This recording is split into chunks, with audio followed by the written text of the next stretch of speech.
I read them about 30, 40 years ago, and back then I felt they were really well done, scary stories, but I didn't think they were a movie. And it was not until I came up with the idea of a book that writes itself for the reader and tells that reader his or her scariest story, the thing that they are most afraid of. That's when the movie gelled, and when André came on board as director, as producer, I knew we were going to have a great movie.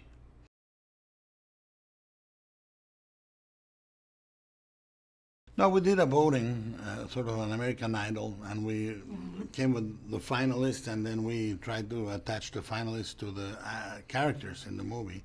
There were about 10 final stories, and we had a few characters, so we chose the ones that reflected what each character would be the most afraid of.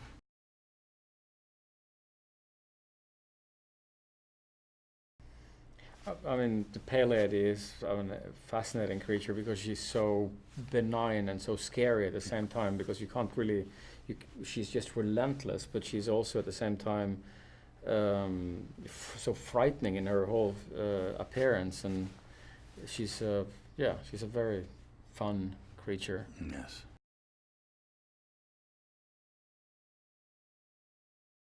Because I think kids intuitively know that the world is not everything the adults are telling them or TV is telling them, that they are sort of being helicopter parented by society, and they want to challenge themselves and experience fear. And the safest way to do it is not through the real world, is through movies that actually are like fables, and they are like fairy tales, and they teach you good and bad, evil and good, you know.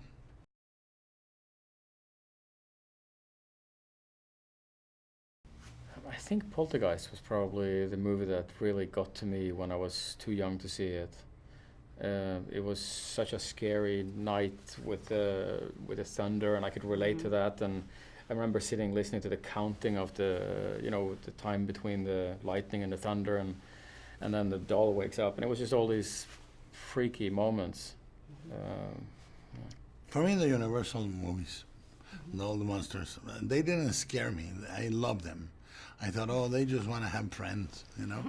And I was scared for the first time by TV series. When I was growing up, there was a TV series called Outer Limits and another one called Night Gallery, you know, and they were very scary episodes.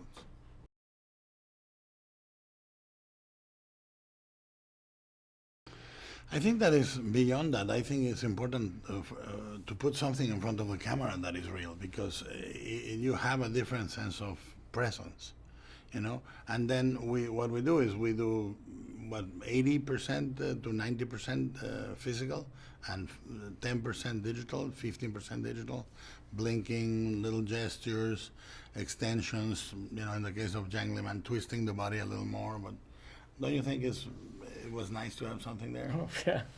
No, it was amazing. I didn't really know how to do these creatures when I got the script. It was like the first thing I asked was, how do we do this? And he immediately said, we got to do it for real. So, and that was a fascinating process to be part of.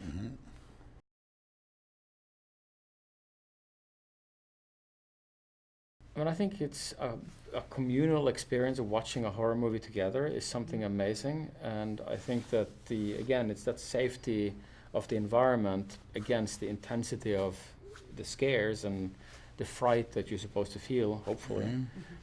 And it's a fun and scary experience, I feel. Yeah.